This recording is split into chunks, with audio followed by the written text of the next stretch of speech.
ऊंची आवाज में हालेलुया बोलो। और जब हम उपवास करते हैं क्या होता है? उपवास हमारे शरीर के जो बॉसपन है, उसका जो बॉसी शरीर है, जो मालिक बनता है, वो उसके मालिकियत को खत्म कर देता है। जो शरीर का प्रभाव है, पाप का प्रभाव है, गंदगी का प्रभाव है, नेगेटिविटी का प्रभाव है। मुझे आज भी याद है 2004 में जब मैं परमेश्वर में आया था तो शैतान मेरे पे अटैक करता था बहुत। वचन जानने के बाद भी, प्रार्थना करने के बाद भी, सिर्फ 1 2 3 4 महीने ऐसा हुआ मेरे साथ। तो जब वो अटैक करता था मेरे पे कभी कभी, तो पवित्र आत्मा मुझे पता क्या बोलता था, मुंह से बोल। मैंने फास्टिंग स्टार्ट कर दी। खाना 6 बजे खाया है, शाम को 7 बजे, 10 बजे है रात के अभी, लेकिन मेरे मुंह से निकलता, मैंने मेरी अभी से फास्टिंग स्टार्ट। जब मैं मुंह से निकालता था, प्रार्थना में बैठता था, शैतान के अटैक कम होने लगते थे। सिर्फ मुंह से निकाला, फास्टिंग स्टार्ट है। मैं फास्टिंग से, प्रेयर से, उपवास से शैतान के ऊपर मैंने फतह पाई। जब आप फास्टिंग करते हैं, आपका जो शरीर बॉस है, उसकी जो मालिकियत है, बॉसीपन है, वो खत्म होता है। वो कम शरीर जो है, उसकी जो इच्छाएं हैं, वो आप देखना फास्ट रख के, खासकर जो लोग दिन रात के फास्ट में, दिन के फास्ट में ये इतना प्रभावित नहीं होता। मैं आपको बता रहा हूं, फायदा होगा, उसका फायदा होगा। प्रभु आपकी प्रेयर को सुनेगा, फास्टिंग कबूल होगी। लेकिन दिन रात के जो फास्ट हैं, ये एक अलग लेवल के फास्ट है। तो जब दिन रात के फास्ट हम रखते हैं, तो आपके शरीर के अंदर से जो कब्जा किया हुआ है शैतान ने, जो बंधन है, जो बॉन्डेजेस हैं, पाप के प्रति आपका खिंचाव है, प्रभावित है आप उससे, आप कंट्रोल नहीं कर पा रहे हैं, आप दिन रात के फास्टिंग में चले जाएं। आप देखें आपकी आत्मा कैसे आपका बॉस बनती है। इसलिए वचन में क्या लिखा है, जब तुम शरीर के अनुसार चलोगे तो मरोगे। कौन सी मौत के बारे में बात कर रहा है? वो शारीरिक मौत की बात नहीं कर रहा है इसमें। वो एक ऐसी मौत की बात कर रहा है जो आज सब घरानों में काम करती है। हस्बैंड वाइफ तो हैं, लेकिन मैरिड लाइफ मरी हुई है। नाम से तो ठेकेदार है, पर बिजनेस मरा हुआ है। क्योंकि वचन कहता है जब तुम शरीर के अनुसार चलोगे तो मरोगे, पर अगर कहता आत्मा के अनुसार चलोगे तो जियोगे। हालेलुया। कि नाम से तो पास्टर हैं, पर सेवकाई मरी हुई है। कोई रिजल्ट नहीं, कोई उत्साह नहीं लोगों में, कोई अधीनगी नहीं, कोई लाइफ नहीं, कोई बोना नहीं, कोई प्रेयर नहीं। क्यों? आपको शरीर के ऊपर पास्टर को फतह पानी पड़ेगी, उसको पाप के ऊपर फतह पानी पड़ेगी, फिर वो लोगों को लीड कर सकता है। आप जब फास्टिंग करेंगे, आपके शरीर के अंदर से वो जो पाप का प्रभाव है, जो हैवीपन है, जो अट्रैक्शन है, जो लालसा है, जो तलब है, वो खत्म होती है। आपकी आत्मा आपका बॉस बनती जाती है। और एक दिन में नहीं, या 1 साल में, 6 महीने में नहीं होता। ये कॉन्टिन्यू एक प्रोसेस है। जिस तरह मौसम बदलते हैं, गर्मी आती है, सर्दी आती है, बारिश आती है, आपकी आत्मा के जीवन में भी कई बार विश्वास में आप टॉप पे होते हैं, कई बार शैतान आपके विश्वास को हिला रहा होता है, मौसम आते हैं। पर जब आप कॉन्टिन्यू फास्टिंग में और प्रेयर में रहते हैं, आप हर मौसम से निकल जाते हैं और आगे बढ़ते हैं। फिर समय आता है जो वचन में लिखा है कि फिर समय आने पर मैं तुझे फल दूंगा। समय आने पर तू फल लेके आएगा। जिस तरह वचन में लिखा है भजन संहिता 1 में कि समय आने के ऊपर तेरे पत्ते तो हरे रहेंगे क्योंकि तू नदियों के किनारे लगा हुआ है, लेकिन समय आने पर फिर फल भी आएगा, गवाहियां भी आएंगी। आमीन। ऊंचे वाला चाहिए चर्च।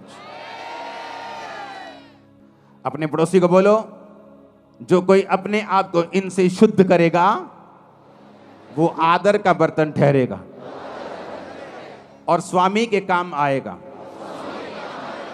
और हर एक भले काम के लिए तैयार होगा। आमीन। ऊंची आवाज में आमीन बोलो। Hallelujah, hallelujah. तो फास्टिंग, उपवास, मसीही जिंदगी एक डिसिप्लिन वाली जिंदगी है। अगर आप मसीही हैं और आपकी लाइफ में डिसिप्लिन नहीं है तो एक्चुअल में आप डिसाइपल नहीं, आप चेले नहीं। ये कहीं और होता होगा कि आप जाएं, जो मर्जी करें, जो मर्जी खाएं, जो मर्जी पिएं, लेकिन मसीह में ऐसा नहीं होता। यीशु मसीह ने कहा अगर तू इनसे अपने आप को शुद्ध करेगा तो स्वामी के काम आएगा, आदर का बर्तन ठहरेगा। क्योंकि बड़े घर में आदर के बर्तन भी होते हैं और निरादर के बर्तन भी होते हैं। तू देख अपने आप को परमेश्वर के घर का आदर का बर्तन ठहराना चाहता है या निरादर का बर्तन ठहराना चाहता है। बड़े घरों में आपने सोने के बर्तन देखे होंगे, ये जी बोन चाइना का सेट लेके आए हैं जी 15,000 का। कभी कूड़ेदान लेके आए हो 20,000 का, 25 कूड़ेदान लेके आए हो कभी? 1 लाख रुपए का कूड़ेदान लेके आए हैं जी, सोने के, इसमें ओरिजिनल 24 कैरेट गोल्ड का उसमें लाइनें लगी हुई हैं। आप कभी नहीं करो। आप कूड़ेदान लेके आओगे बस मजबूत सा दे दो जी, कूड़ा डाले तो टूटे नहीं, लेकिन बर्तन लेके आओगे शानदार, जिससे पीना है, जिससे खाना है। काम हमारे निरादर के बर्तन वाले हैं और प्रभु से हम कहते हैं कि हमें आदर क्यों नहीं मिल रहा, मेरा बच्चा मेरा आदर क्यों नहीं करता। तुम प्रभु का आदर नहीं करते, लोग तुम्हारा आदर नहीं करते। मेरी फैमिली मेरे अधीन नहीं है जी, तुम परमेश्वर के अधीन नहीं हो, इसलिए तुम्हारा परिवार तुम्हारे अधीन नहीं। मेरा पति मेरी बात नहीं सुनता, तुम प्रभु की बात नहीं सुनती, इसलिए तुम्हारा पति तुम्हारी बात नहीं सुनता। सब कुछ जुड़ा हुआ है। तुम आत्मा में कामयाब हो जाओ, शरीर में कामयाबी तुम्हारे पीछे पड़ के मिले, तुम्हें मिलेगी, बाइबल कहती है। आत्मा में कामयाब हो जाओ, शरीर में कभी भी फेल नहीं हो सकते तुम लोग, कभी भी, नेवर। वो लाइन चेंज कर देगा तुम्हारी, लेकिन फेल नहीं होने देगा। हालेलुया। मसीह जिंदगी डिसिप्लिन वाली जिंदगी है। मसीह में आके भी डिसिप्लिन नहीं है।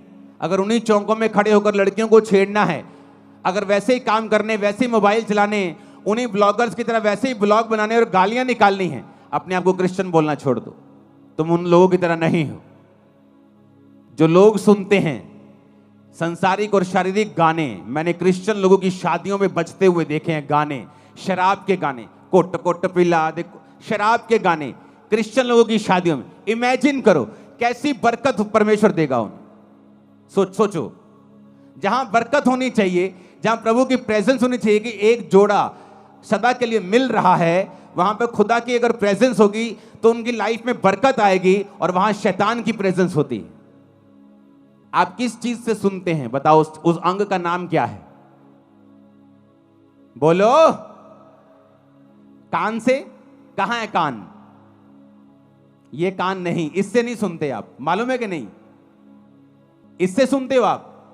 नहीं, इसके अंदर एयर ड्रम, इसके अंदर कान का एक पर्दा है, उससे सुनते हो आप, इससे थोड़ी सुनते हो। ये तो एक मांस का टुकड़ा है। पहलवान देखे कभी ओलंपिक वाले? उनके यहां देखा क्या हुआ होता है? वो बज बज के उनके कान फट फट के मोटे हुए होते यहां से। अगर ये सुनते हैं तो जब वो मोटे हो जाते हैं फिर वो कहां से सुनते हैं? वो तो अंदर से सुनते हैं भाई, इधर से। कान के अंदर जो होल है, यहां एक, वहां अंदर आवाज जाती है, कान का पर्दा उसे रिसीव करके सिग्नल भेजता है, दिमाग में जाते हैं तो आवाज आती है। ये थोड़ी सुनता है। फिर ये बनाया क्यों है? बात तो ये है, प्रभु ने कोई चीज फालतू में तो बनाई नहीं है। अगर मैं इसे हटा दूं, आप कई लोगों का देखोगे एक्सीडेंट में कान उखड़ जाता है, उनके कान होता ही नहीं है, फिर भी वो सुनते हैं। लेकिन परमेश्वर ने बनाया क्यों है फिर ये कान? अगर आप ध्यान से देखें एक पिक्चर में, कान और स्त्री का गर्भ दोनों सेम शेप के होते हैं। इधर लेफ्ट साइड पे स्त्री का गर्भ है, यूट्रस है, जहां बच्चा होता है। बच्चा और कान दोनों सेम शेप के होते हैं। दूसरी फोटो भी है आपके पास। कान और बच्चा और स्त्री का गर्भ, पिछली फोटो दिखाओ, दोनों सेम शेप के होते हैं। परमेश्वर ने जब कान अंदर बनाया तो परमेश्वर चाहता था कि इंसान जो है इस बात को समझे कि मैंने कान का बाहरी हिस्सा वो ऐसे भी छोड़ सकता था, यहां फ्लावर बना सकता था ऐसे सुंदर करने के लिए, लेकिन उसने गर्भ की शेप को लिया और तुम्हारे कान पे चिपका दिया। क्यों? क्योंकि परमेश्वर ने तुम्हें बहुत केयरफुली डिसाइड करने के लिए बोला है कि कि तुम अपनी लाइफ में क्या सुनोगे और क्या नहीं सुनोगे। क्यों? जब औरत के गर्भ में बीज जाता है तो वो बच्चा पैदा करता है, और जब परमेश्वर ने कहा तुम्हारा कान जो गर्भ की शेप का है, जब इसके अंदर बीज जाएगा, वो चाहे अच्छा बीज हो चाहे बुरा बीज हो। एक चोर का जब शादी होता है तो उसके भी बच्चा होता है। एक जादू टोना तांत्रिक, एक बंदों को मारने वाला एक कातल, जब वो भी शादी करता है तो बच्चा पैदा होता है। एक धर्मी जब शादी करता है तो भी बच्चा पैदा होता है। तो बच्चा अच्छा है या बुरा है, ये निर्भर करता है कि कौन उसे पैदा कर रहा है। परमेश्वर ने तुम्हारे कान को गर्भ के जैसा इसलिए बनाया है कि परमेश्वर कहता है कि कान के अंदर क्या डलेगा, अच्छा या बुरा, ये तुम डिसाइड करोगे। जैसा तुम डालोगे तुम्हारी जिंदगी का फल वैसा ही होगा, अच्छा या बुरा। अब तुमने गाने डालने हैं, शराब के गाने डालने हैं, वो गाने डालने जिससे बीपी बढ़ जाता है, तुम शारीरिक जोश में आ जाते हो, वट देंगे टोक देंगे, तुम्हारा वो भला करने वाले नहीं। मैं खड़दा, मैं जानदा, मैं आंदा, वो तुम्हारा भला करने वाले नहीं है। इसलिए प्रभु ने कहा ध्यान से देखो कि क्या सुनते हो। जब मैं चर्च में से वापस आया करता था तो मेरी आदत थी हिंदी गाने सुनने की, तो हिंदी गाने में सुनता था। और एक दिन पवित्र आत्मा ने मुझे प्रेरित किया, तो मैंने अपने भाई से, क्रिश्चियन भाई से पूछा, मैंने कहा क्या बेनीहीन गाने सुनता है? जैसे मैं हिंदी गाने सुनता हूं, बेनीहीन भी इंग्लिश गाने सुनता है फिल्मों के? कहता नहीं यार, वो नहीं सुनता होगा। मैंने कहा अगर वो नहीं सुनता होगा तो मुझे भी नहीं सुनने चाहिए। अगर मुझे प्रभु में बढ़ना है तो हिंदी गाने सुनता हूं तो मुझे मेरे अंदर वही फीलिंग्स आती हैं। तो अगर वो भी फीलिंग्स आएंगी, चर्च जब मैं जाके सॉन्ग प्रभु का सुनता हूं तो वो आत्मा वाली फीलिंग आती है। तो मैं अपने शरीर को दो चीजों से भर नहीं सकता हूं, एक ही सोते से खारा और मीठा दोनों पानी तो नहीं निकल सकते, तो चुनाव करना पड़ेगा। उस दिन से कैसेट्स होती थी, तब सारी फेंक दी थी, कोई गाना नहीं सुनना। और पवित्र आत्मा कैसे भरता है? जब मैं सॉन्ग सुनता था, ये सुखविंदर साथ होता था सॉन्ग 2004 से 5 से, जब गीत गाते थे, सॉन्ग सुनते थे, तो वो सॉन्ग सारा हफ्ता दिमाग में बजता था जब तक अगली मीटिंग नहीं आती थी। 3-4 दिन वो सॉन्ग बजी जाना आत्मा में, जब तक कोई और सॉन्ग नहीं सुन लेना। तो उस वजह से पवित्र आत्मा से हम भरपूर रहते थे, सब लोग जितने इस नियम के ऊपर चलते थे। तो परमेश्वर ने कान क्यों बनाया, उस फोटो को देखेंगे। परमेश्वर ने कान गर्भ के जैसा क्यों दिया है, जबकि जो सुनने वाली चीज है वो तो अंदर है, कान का पर्दा तो अंदर है। लोग बोलते जी मेरे थप्पड़ मारा किसी ने, कान का पर्दा फट गया, अब सुनता नहीं। अगर इस कान से सुना जाता तो ये फटता तो कान नहीं सुनता, पर अंदर का पर्दा फटता है तो कान नहीं सुनता, क्योंकि ये परमेश्वर ने गर्भ के जैसा बनाया है, ताकि जो कुछ तुम अंदर लोगे, गाने, गालियां, सांसारिक चीजें, किस दोस्त के साथ आप बैठ रहे हो, ऐसा दोस्त जो आपके साथ जब बैठता है, जब आप उठते हैं तो आपका विश्वास कम हुआ होता है, वो आपके अंदर नेगेटिव चीजें डालता है। ओ ठीक है चर्च, ओ कदी कदी चल जाया कर, उन लोगों ने भी बना के रखनी है, ओ ले एक चर्च है जी सारे लोगों का वखरा ही कर देती है, और आप थोड़ी आप क्या सुनते हैं मायने रखता है। आप अगर नेगेटिव सुनेंगे और उस नेगेटिव को कैंसिल नहीं करेंगे, आपने मान लिया कुछ नेगेटिव सुना और आपको मालूम नहीं है कि उसे कैंसिल करना है, उसे रिजेक्ट करना है, ऐसे लोगों के पास नेक्स्ट टाइम मत बैठें जहां बैठने पर आपका विश्वास कमजोर होता है। अगर वो रिश्तेदार है, त्याग दें कुछ सालों के लिए, उसे कुछ महीनों के लिए त्याग दें। वो दोस्त जो मैंने 2007-8 में त्याग दिए, 15-16 साल बाद मुझे मिलते हैं आज, लेकिन आज मेरी बातों का असर उन पे होता है, उनकी बातों का असर मेरे पे नहीं होता। क्यों? एक समय था अगर क्रिश्चियन होने के बाद भी अगर मैं उनके साथ रहता तो हो सकता उनकी बातों का असर मुझ पे होता। जब मैंने अपनी 10th को कंप्लीट किया था तो मेरे कई नए दोस्त स्कूल से बाहर बने थे, और उसमें से एक दोस्त मेरा ऐसा था जिसका मेरे ऊपर बहुत प्रभाव था। मोस्टली मेरा प्रभाव मेरी टीम पर, मेरे लोगों पर होता था, लेकिन एक दोस्त ऐसा था जिसका प्रभाव मुझ पे होता था, जो मुझे प्रभावी लगता था। अगर वो मेरी लाइफ में होता क्रिश्चियन बनने के दौरान, मैं आपको बता देता हूं, अगर वो मुझसे कहता तो हो सकता मेरा विश्वास वो ना होता, क्योंकि मसीह में आने के बाद बहुत सी दिक्कतें मुझे हुई। मेरी फैमिली ने मुझे त्यागा, छोड़ा, लोगों ने मुझे डांटा, रिश्तेदारों ने मेरी डांट लगाई, मुझे मेंटली बहुत सा डिस्टर्बेंस पैदा करने की मेरी लाइफ में कोशिश हुई। शैतान ने डिस्टर्ब अलग किया, बीमारियों ने अलग किया, लोगों ने अलग किया। पर मसीह में आने के कुछ महीने पहले ही वो दोस्त को परमेश्वर ने मेरी लाइफ से दूर कर दिया था। और अब तब मुझे मालूम हुआ कि इतनी स्टूपिड सी चीज के ऊपर हम कभी भी अलग नहीं हो सकते थे, लेकिन हम हुए। लेकिन कुछ साल पहले हमारा फिर मेल मिलाप हुआ। आज मेरी बातों का असर उस पर होता है, उसकी एक भी बात का असर मेरे पे नहीं होता। टाइम होता है, एक समय होता है, खुदावंद आपकी बोलता है सहेली छोड़ दे मेरी बेटी, अपने दोस्त को मेरे बेटे छोड़ दे, अपने इस रिश्तेदार को छोड़ दे, कुछ साल के लिए अलग हो जा, अपनी लाइफ बना, अपना कैरियर बना। अरे यूपीएससी एग्जाम में भी, संसारिक सफलता लेने के लिए भी बच्चे जो हैं कुछ देर के लिए अलग हो जाते हैं। माता पिता अपने शहर को छोड़ के बच्चों के साथ दिल्ली चले जाते हैं एग्जाम की तैयारी करने के लिए। एक संसारिक आदमी को मालूम है संसारिक दृष्टि में कामयाब होने के लिए हमें त्याग करना पड़ेगा, और आत्मिक लोग इतने मूर्ख और इतने अंधे और इतने बहरे और गूंगे हैं कि वो त्याग करने के लिए बिल्कुल तैयार नहीं। उन्हें लगता है कोई त्याग करने की जरूरत नहीं, घर में बार बनाओ कोई प्रॉब्लम नहीं, घर में शराब पियो कोई प्रॉब्लम नहीं, कैसी भी संगति करो कोई प्रॉब्लम नहीं, कहीं भी जाओ कोई प्रॉब्लम नहीं, चर्च भी जाओ उधर भी जाओ, जब उनका प्रोग्राम आता है उस धर्म का आता है उधर भी जाओ, सब जगह जाओ। इसीलिए तो आप यहां बैठे हो जहां आपको नहीं होना चाहिए, कि 10 साल से नाम ठेकेदार है लेकिन ठेका कोई नहीं है आपको। आप वहां बैठे हो जहां आपको नहीं होना चाहिए। आपको फलवंत होना चाहिए था, बढ़ना चाहिए था। बढ़े क्यों नहीं? क्योंकि क्रिश्चियन व्यक्ति के बारे में बाइबल कहती है कि नमक का स्वाद अगर बिगड़ गया तो वो किसी काम का नहीं। दूसरा बंदा पापी हो सकता है शारीरिक रीति से कामयाब हो जाए, लेकिन क्रिश्चियन अगर खुदा से दूर होगा तो धक्के खाएगा और पैरों के नीचे आएगा, वचन कहता है, क्योंकि तुम सच्चाई को जानते हो। तुम्हारा न्याय अलग रीति से होता है।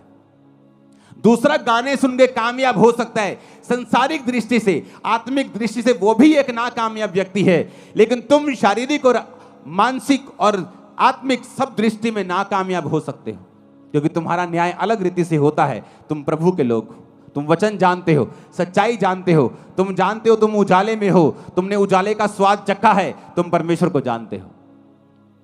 जब सुबह अपने कानों में कंघी, जब अपने बालों में कंघी करने के लिए उठोगे तो अपने कानों पे ध्यान देना और सोचना कि आज मुझे क्या सुनना है, इस गर्भ के अंदर मुझे क्या लेके जाना है, अच्छा बीज या बुरा बीज। अच्छा बीज लेके जाऊंगा तो अच्छा फल लाएगा, बुरा बीज दूंगा तो बुरा फल आएगा। जमीन नहीं देखती, अब आम बो दोगे भी आम उगा देगी, आप डोडे बो दोगे डोडे उगा देगी, आप कांटे बो दोगे, कैक्टस बो दोगे, कैक्टस उगा देगी। जमीन नहीं देखती, जमीन बोलती मुझे बीज दे मैं तुझे उगा दूंगी। कान भी, जीवन भी देखता नहीं क्या अच्छा है या बुरा है, वो तुम्हारा डिसीजन है, वो पावर तुम्हारे पास है, अंगों के पास नहीं है। जमीन के पास उगाने की पावर है, तुम्हारे अंदर उगाने की पावर है, लेकिन उगाना क्या है ये तुम्हारे ऊपर निर्भर करता है। ऊंची आवाज में हालेलुया बोलो, ऊंची आवाज में फिर से हालेलुया बोलो।